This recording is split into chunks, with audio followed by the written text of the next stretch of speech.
Hello, in this video I want to show you how to change the graphics quality in Honkai Star Rail.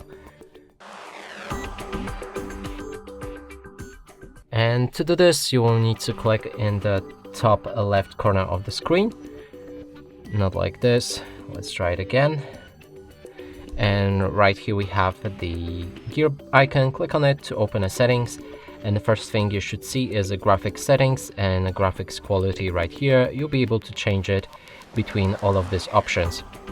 Click on confirm to save it. There's also many different options regarding graphics quality, like resolution. You can also set the FPS limit, shadow quality, reflections quality, character quality, environment detail, bloom effect, anti-aliasing, and light quality.